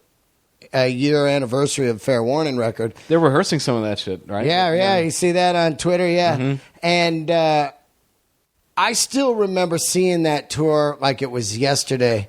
I saw them before that, Women and Children, and before that also. But the impact by the time it got to Fair Warning and Eddie's guitars and his fucking jumpsuits and his tone and everything about how dark and evil that record was. You know, at night I walk these stinking streets. Yeah, and it's like, fuck yeah, I do. Yeah. You know, and wow, the party rock was gone. This was some fucking, what is this? Yeah, no, like the way it looked and everything. Yeah, and the album cover with the people punching each other's faces and stuff. And Dweezil could play that stuff exact, and I was like, you don't see that every day. No, it's because he got it. You know, Like he heard that stuff and he understood it. And he's like, it's exactly like you said. There's like, well, man, you can't deny this shit. This is everything about this is like badass. Yep. So yeah, he that's what that was a steady diet of that and Frank's music. And when he started writing his own shit, it had the technicality of the guitar playing, but also the rhythmic underpinnings were all over the place. And it was really exciting music. He was writing great shit. Yeah, and he had like this insane rhythm section to like fucking nail it all together. And he had the best. Scott Tunis and Chad Wackerman. They sounded amazing. And Scott was having the time of his life, because he was able to construct harmonic underpinnings and counterpoint to the stuff that Dweezil was writing. And if it sounded good, Dweezil was cool with it. He's like, yeah, man, you go, Scott. So Scott was composing underneath these things that Dweezil was writing and having the time of his life. And then Dweezil decided he wanted to expand the sound of the group, and he asked me to play second guitar. And that wasn't the best news in the world for Tunis, even though we were pals. Really? But just because at that point I was, treading onto what was previously all his turf, which was orchestrating Dweezil's music, coming up with harmonies and counterpoint and different things to add to the arrangement. But to his credit, he was very sweet about me being in the band. But I think I know that it was to at least to some degree a loss for him. Yeah. But it turned into this ridiculous group, and then Amit started singing lead. Incredible. It was so wacky. Unbelievable stage presence. Yeah. And almost a Mike Patton, Faith No More. Could do voices and sounds and shit, Absolutely. Yeah. Absolutely. And I remember seeing Faith No More. In fact, Faith No More was coming over to the Zappa house and hanging at the time. One of the greatest bands ever to come out of the Bay Area. And weirdly enough, the first time I saw them live was before Patton was in the group in '88 on the European with Zappa Chuck tour. Mosley, We Care a Lot. Mm-hmm. Scott and I on a night off on the Zappa tour, Tunis and I went to see them at the Paradiso. Oh, I love that venue. And they were fucking great, you know. And I bought a Faith No More shirt, one of those late '80s black and white Faith No More shirts. That is so cool. And I wore it on stage the next night at the Zappa show, and fucking Jim Martin is in the audience. Yeah, because I guess Scott had invited the band to come to the show. Jim Martin was a god in that band. Yeah, he was so. I love the juxtapose of this group. You had this metalhead with fucking Sally Jesse Raphael glasses on, you know, playing a flying V with the mirror pickup and long fucking curly hair. And his best friend was Hetfield, and everything was fuck off, fuck off. And then you had Patton, who's this super artist weirdo who was just like, you know, writing songs like Crack Hitler and stuff. Yeah, no, it's an amazing combination. Amazing, man. Yeah. But yeah, no, that was. But I saw them, you know, pre-patent, so it was weird how. Oh, and then I wore their fucking shirt the following night, and I saw an interview years later with Jim saying that was like a dark point during the Faith No More tour, and when they went to the Zappa show and saw a guy on stage wearing the Faith No More shirt, that like they gave him. They're like, oh fuck, maybe we do count. So I can understand that when you're in Europe and it's raining a lot and there's not a lot of people at shows, you start going like, man, what are we doing out here? So, a couple broke down buses. It gets like despair at times. Yeah, definitely dark. So I was happy about that. I remember Dweezil. This one I knew Dweezil was a great guy. I had met him once at. I actually booked you guys at the Stone. I was the guy booking the Stone. You did? Yeah, I was a kid. Because Scott and I were friends, and then I got you guys there. I might have even opened the show. I don't remember, but we all hung at the Phoenix Hotel after, and we watched the E.T. movie and all that, and it was a great fucking night of my life, man. So cool. But this is when I knew Dweezil was great. I hadn't seen him in a couple years. I only met him a few minutes here and there. I was at the NAMM show, and I was looking at this Gibson bass. They had reissued that weird artist one, the gold one like Scott had, remember, with the knob, adjustable knob. And I was looking at it, and behind me I hear, looks like a bass Scott Tunis would love. And I turned around, and it was Dweezil, man. And I was just like, this is a good dude, because he remembered me, and you know. So cool. that must have been fun, right? Out doing that. Oh, that was really fun. That was really fun. And that stayed fun for a long time, so that was cool. We had like at least 3 years of a really good time, and then you know, Josh left, Joe Travers came in, and that was awesome. Scott left, and Brian Beller came in, and Brian ended up, you know, he's been playing bass in my band for 22 years now. So wow. So it's a lot of stuff came together in Dweezil's band, and yeah, we had a good time, and stuff like playing that medley. Yeah, let's talk about that. 150 songs, and then it got up to 200 by the time it was done. How hard was that to remember? Did you have notes, cheater notes, or anything? We didn't. I don't know if anybody ever wrote anything down. That's fucking crazy. All we did was rehearse. Dweezil had inherited Frank's taste for rehearsing because, you know, he understood, as Frank did, that the only way you can get a band to the degree of, you know, fucking mind-blowing that Frank wanted and that Dweezil now wanted is to just rehearse forever. You know, when I was in Frank's band, we rehearsed for 4 months, 8 hours a day, 5 days a week. Wow. And then we went on the road for 4 months. So you know what's amazing is I love to rehearse. And you'll get these band guys that hate it. Yeah. And when you get band guys that hate it, it feels horrible in the room, doesn't it? Because you're just like, this guy does not want to be here. Yeah. But they'll sit home and watch TV all day. And you're like, why would you watch TV instead of playing an instrument all fucking day, man? We're in here playing rock. It's players who aren't destined to play together is all that's about. You know, you just got to move on. Yeah. But yeah, Frank wanted to fuck with people. He wanted people's minds to be completely blown when they came to the show. So we rehearsed forever. And Dweezil wanted to do the same thing. So at some point, we were going to be playing at, you know, we rehearsed at Joe's Garage, the facility that Frank had. Yep. And Dweezil and Ahmet were inviting a bunch of friends over. It was Moon's birthday. It was a Moon's birthday party. Oh, that's right. He said that. Yeah. And that was the first time that we ever played that medley. And at that point, I think there were only like 30 songs in it. Yeah. So it was over in probably 6 minutes. And then at some point, we were going to start playing some live shows, and Dweezil said, hey, let's expand that. Wouldn't it be cool if it was 70 songs from the 70s? I said, okay, let's do that. So we more than doubled the length of it. And then, you run these little segues, these joins between the songs. Yeah. And it's all about finding the pivot point and between one song and the next one. And sometimes the pivot point is a note in a riff. Yeah. And then you might suddenly find yourself going from like Mississippi Queen into, Livin' Lovin' Maid or something like that. Yeah. Right in the middle of the phrase. So rhythmically, it could be anything. It doesn't make any sense. You can't tap your foot to it. It's like tape edits nonstop, but we're doing it live. Yep. Or sometimes the pivot point will be a lyric. Yeah, it was always a lyric that I remembered from it. If it dropped on, like, let's say, back in Black Cadillac, those aren't what you did, but the word would trigger it into another one. Yeah. And I remember sitting on the couch in Joe's garage, me and the drummer in my band at the time, and we were like, what? We don't even count.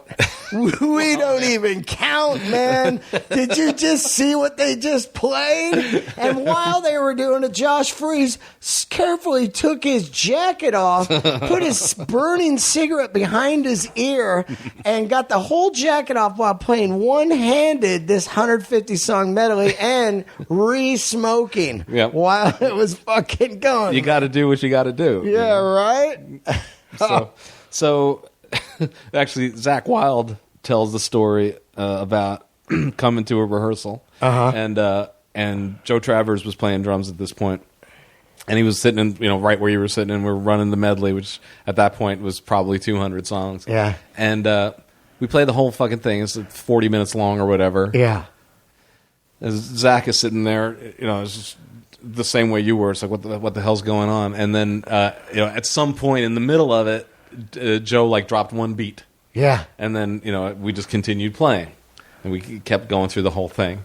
And then Zakk is telling me this backstage at a festival in Japan. He's describing it. He's standing, he's drinking a beer, and he's telling me this story. So I'm sitting on the couch. You guys get done playing this whole fucking half-hour, 40-minute medley. There's one mistake that Joe makes in the middle of it. You finish the medley. You all turn around and stare at Joe, and you're all like, "Are you in this fucking band or what, man?" I love this Zappa mentality. Just spills on forever. When Zakk told the story, he was holding a beer, and to punctuate that, he threw his beer to the ground as hard as he could. Are you in this fucking band? That goes all the way back to your audition when he said, well, there was one bad note there. It's true. It's true. And obviously he was exaggerating, but I don't doubt that the moment we finished this thing, the top thing on everyone's agenda was figuring out why that one thing was wrong. Hilarious. Now you leave leave the Dweezil thing, and you start your own band. I got out of Brian Beller and I both left Dweezil's band at the same time. And then I formed a new trio with, initially it was Brian and Toss Panos on drums. I don't know if you know Toss. And are you singing? Do you sing in the band, or who sings? I'm singing. I'm playing guitar. Sometimes I'm playing keyboards live, but mostly it's just like guitar, bass, drums, live trio. And how long have you been doing this band? Well, I've been... At that point, this is 96. At that point, I'd already been making records for 4 years and very occasionally doing shows, but I wanted to do shows a lot more frequently. So I got Brian, and whenever I could get Toss, I would get him. But we started touring, and I would get different drummers. Sometimes it would be this guy, Frank Briggs, who was great.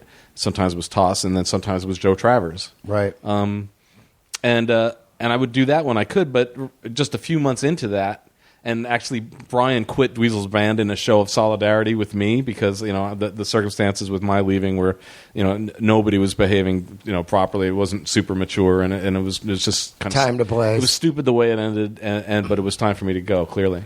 And Brian Beller felt uncomfortable about staying, and so in a show of solidarity, he left Dweezil's band to come be in my band, and then 2 months later. Steve Vai hired me, so that was dark night of the soul for me too. I hated doing that to him, But and I could have said no to Steve. It's true, Yeah. But I didn't. Well, the thing that's kind of cool is that later on in the year, my band Beer for Dolphins with Brian ended up opening on the road for Steve Vai. Right. So I would do I would do like 45 minutes with Beer for Dolphins, and then go away and come back and do 2.5 hours with Steve. Wow. And we did that for like 17 weeks. Wow. And Brian ended up getting a gig with SWR basses, which definitely eventually parlayed into working at Fender. Yeah. And he was like doing artist relations and dealing with product design and doing all kinds of stuff at Fender for a long, long time. And he learned a lot from that, even though he hated having to enter into that industry. The other side. Yeah. even if it's not record company, it's like music biz on the other side always feels weird. Yeah, undoubtedly. And at some point he realized that he'd had enough of it, but only after like excelling in that environment for like 8 years. And now he's full-time music again, and it's totally working great. He's got this band, the Aristocrats, that is doing hugely well, and he's the manager of that group. And I'm sure all the lessons he learned being in the in the business side of things. And when he finally left Fender, there was this real sort of interesting, eccentric guy that was working with him. He's like, Brian Beller, why are you leaving the music instrument industry or whatever? He said, you just want to, what did he say? You just want to, I can't remember what he said, but it's basically, just don't want to have your dick tied in a knot or something anymore. It's just, you don't want to have to deal with the fucking, this ridiculous industry. You just want to be a musician. He had a good phrase, which I can't remember. I'm sorry. Yeah, the other side. I've been on both sides. Like I booked a club, and I realized later on, when you're on that side of it, it's just when you're a musician, but then you're doing deals with bands, you're like, this is just wrong. No, yeah. You're all of a sudden, you're like, are you an undercover cop? You know what I mean? I was writing like music reviews for a paper in San Diego, and that is weird too, right? Because you're reviewing an artist, and here you are in the biz who would easily be like, what the fuck do these reviewers know? Mm-hmm. Yeah. No, and it's also just, I was starting to meet guys that I was writing about too, and I didn't want that to enter into the I was trying to be, and I know what it means to be a musician, making records and being on the road. So I was real sympathetic, but still, every once in a while, there would be something that I would hear that I would have to write something negative about. And then, it's like when I'm on this show, I want to have everyone I love on, and sometimes I'll talk some truth about something. And because it's on the show. Yeah, it comes up. You're not going out of your way to talk shit about anybody. You're just not talking shit like it's like, oh, well, I don't like that record at all. Yeah. That, let's say I don't like that record. If that artist hears, they're so sensitive, they'll be like, well, I'm not doing that fucking guy's show because he shit on that record. And I go, well, you have 10 I love. You have 10 I love. You probably don't even like all 10 of your records, man, you fucking guy. No, you're right. Of course you're right. It's tough, man, because when you're as passionate about music as you and I, it's tough because you're just going to say what you feel. Yeah. But so at that point, I realized, I can't write about music and not say what I feel, but this isn't making me comfortable, so I'll stop writing about music. Exactly. Exactly. Let's talk about when I ran into you at the hallway doing the baked gigs. Were you going to play with Mastodon? That was going to happen, but it turned out that there just wasn't time between the tour legs to work me into the thing. God, that would have been so fucking dope. Braun did say, when they do the next record and the cycle for the next record, that he wants to talk then. So we'll. How did that? How did you get a relationship with Mastodon? Death Clock. They were. We did a tour with them. Oh, that's right. Yeah. So, and that was incredible. That was like kind of the height of Death Clock was when we did that tour with Mastodon. That was 2009, I guess. And you guys co-headlined. Yeah. It was incredible. I talked to Brendan about it. You guys just had this badass like visual screens and everything was locked up into it. Have you ever seen a Death Clock show? No, I wish I did. It's crazy. I didn't know Brendan until 6 months ago when I started doing Small. Okay. Small. When I started doing Small. No, when I started doing Baked. Oh, Baked. Right. Smalls. Small. Remember that club, Smalls?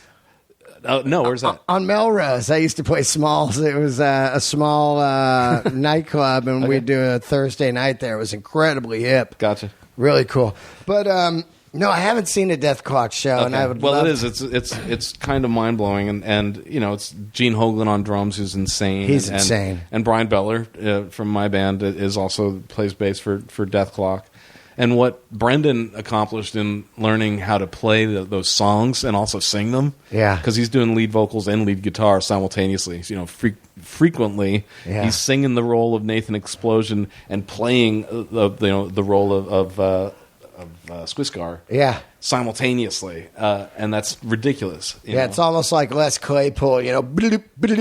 My name is Mud. All these weird counters and shit. This weird. You have to divide your brain in a certain way. Yeah, it's like when people rub their belly and their head at the same time. It's like try doing that and singing. Yeah, and Brendan had never even really been in a band before. All his live experience was doing comedy. Yeah, so Death Clock started taking off, and he needed to do some shows.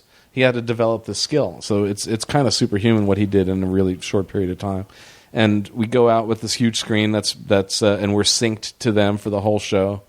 All the visuals, has a corresponding musical thing.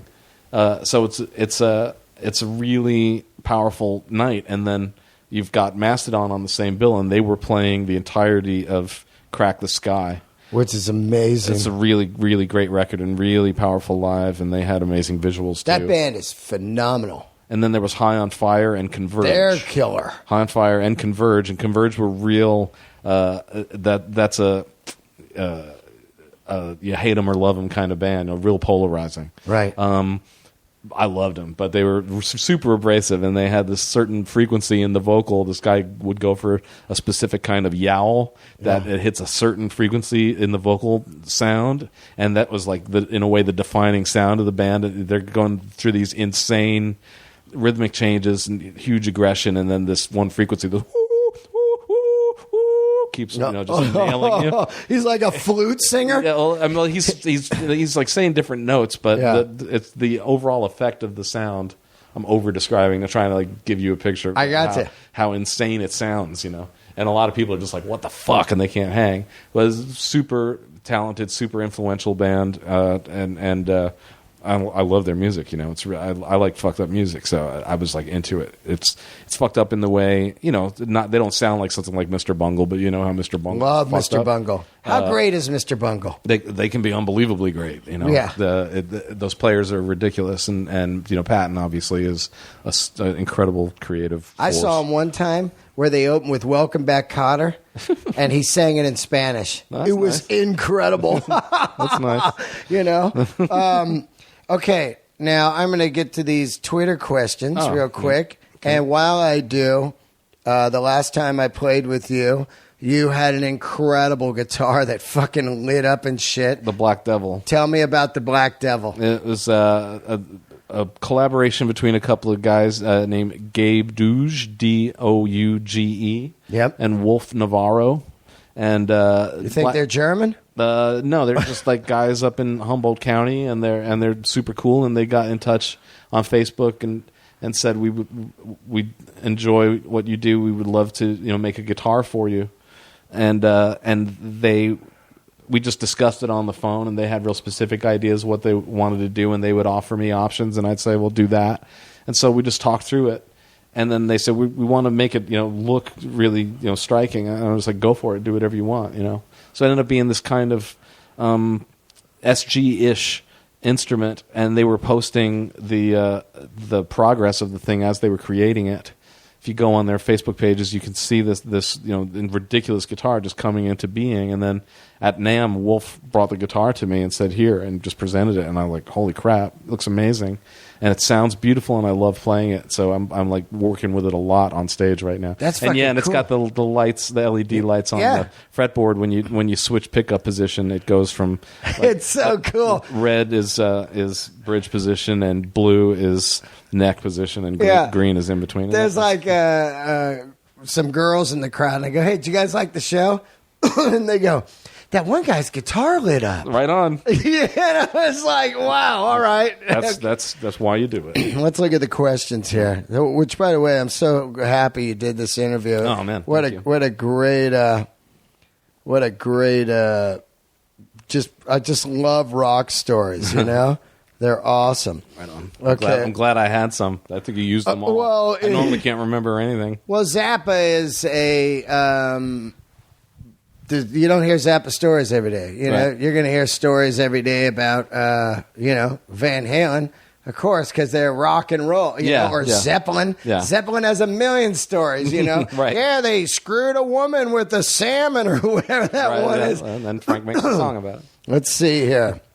So let me get the questions together because my eyes are just shit. It's dark in this room. It is, which is kind of nice, right? It's kind of because outside I like it. it's like 90 right now, Yeah, no, and the sun is a fireball. I like it in here. Okay, here we go. First question comes from Drew W. Any chance of you and Mike touring in near Reno, Nevada? Oh, me and Mike? No, we don't tour together. Us? Yeah. Well, we haven't discussed it. But there's a chance. You never know. I'm never saying never on shit like that. Okay. I mean, we could. You should talk to Brendan about doing a baked there. You know. Yeah, I know. Well, they're up in Portland. I really wanted to do that. They're doing that comedy fest right now. Mm-hmm. Let's see. How did you and Brian Beller meet? When he came into Dweezil's band, and so we already talked about that. Here we go. Here's another one. Any chance of doing a tour with Beer for Dolphins anytime soon? We're doing a real few dates in June. I'm trying to finish a record right now, so it's really cutting into touring time. And then Satriani starts up again in the fall, you know, because I play with Joe Satriani too. Oh, you do? Yeah. Oh, shit. Dope. I've been in his band for 5 years now. So wow. Right now, the Satriani band is Joe and me, and Brian Beller is in every fucking band I'm in. That's great. And Marco Miniman on drums, who's a complete freak of nature. What's Satriani like? Good guy? Oh, he's a really good guy. It's funny because Hagar said he's the best guitar player I ever played with, and Hagar played with fucking Montrose and Eddie Van Halen. Yeah, no, he's a completely inspiring guitar player. I'm not going to say anybody's better than anybody else. Of course, but Satriani's a fantastic guitar player, right? And so it's super inspiring and educational. Fucking trading solos with Satriani, which you know we've been doing on stage, and it's really really fun. And you know that just like anything, it like gets your stuff in shape. Oh, you know what's funny is here's how I knew you were good. I was watching the video of you and I doing I Don't Know, and when we come into the third verse, which is the last verse, it's like and then you did that, and it was lightning speed, man. I watched it like 9 times. Oh, that's cool. He just fucking killed that. Oh, right on, good. I was, normally on those songs that's Brendan's job to do. Yeah, but he, he threw it. Okay. Was there any Zappa any song that Zappa just flat out refused to play, whether it was his own song or somebody else's? Well, the one that I mentioned that I spent all weekend practicing when he heard the band attempt it one time, Mogio, and then said, "No, we'll strike that from the repertoire." And then he would mention songs pretty frequently, and if it didn't sound potentially rewarding within a few bars, he would just say forget that. Like Can't Afford No Shoes was one. There was a song called Sleep Dirt that we spent a lot of time practicing, and then we never played it live. But I wouldn't say there was anything that he refused to play on moral grounds or anything like that. There's a lot of songs we didn't play, but there's a lot of songs in the world. Right. What DVDs from Broadway the Hard Way tour are available or ready for future release? There are no official DVD releases from the 1988 tour, but I think that Joe Travers, who's in addition to being an amazing drummer, is also works at the vault, in the Zappa. Oh, he's the guy that runs that? Yeah, he's the vaultmeister. Oh, wow. And I didn't even know that. Yeah, Dweezil was telling me that thing's hardcore. He was talking about how like fucking every few years they got to bake the tapes. Oh, that's constant. He said and Joe's in charge of that. Yeah, he just said it's insane, man. Sounds like Joe Travers needs to be the next guy on this podcast, right? Oh, that would be great if you talked to him. Yeah. Well, you definitely should. But anyway, I know some 88 video stuff, unreleased 88 video stuff exists, but there's no way to know whether it'll ever come out. Here we go. Any chance of you eventually doing anything musically with Devin Townsend? Yeah, I would love to, and we have sent emails back and forth discussing that possibility. And as always, it's just making time. He's been real busy touring. But actually, there is talk about trying to get some kind of project going together, and it's just always making time to do stuff. Yeah, but I'd love to. I think Devin's ridiculous. He's amazing. Well, shit, man, I can't thank you enough for doing this. Oh, and you're going to come see the show tomorrow night, hopefully. Absolutely, yeah. Who's your favorite comedian? You watch comedy a lot, or what's going on? Yeah, comedy's kind of huge for me. That's awesome. Who are you into? Well, when I was growing up, it was like I was into any kind of weird comedy in the late '60s into the early '70s. So I really liked George Carlin and Stephen Wright, stuff like that. What's that? Stephen Wright. Stephen Wright, I totally dug. I liked like weird conceptual shit like the Firesign Theater, and then I loved Python. But as far as stand-ups, I thought when Steve Martin first came out, he was ridiculously good, and I would go see him live. And then as I started hearing guys in the 80s, you started getting guys like Richard Belzer, who was like really fucking good back then. Yeah.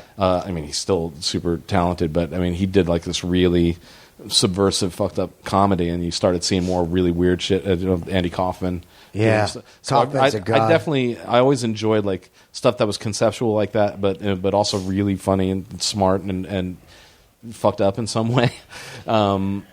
And like SCTV was a huge thing for me, and then Mr. Show became like the hugest thing in my life. They just shot their 20-year anniversary yesterday. Mary Lynn Rice Cup's a good friend of mine, and they shot a reunion yesterday. Those are hotly contested tickets, man. Anybody got tickets to those tapings? That's pretty cool. Yeah, right. But that was when that started happening in the '90s. That was the best comedy stuff I ever saw in my life. I loved Mr. Show. I got to turn you on to these new guys that are like fucking, the shit they're doing right now. If you're into that, check out Johnny Pemberton or Brent Weinbach, who I just had on, Josh Fadem, Rory Scovel. Well, he did a Baked. He was amazing. Oh, yeah, right. So these fucking guys are unbelievable, and they're in a kind of a Kaufman flavor, but they don't.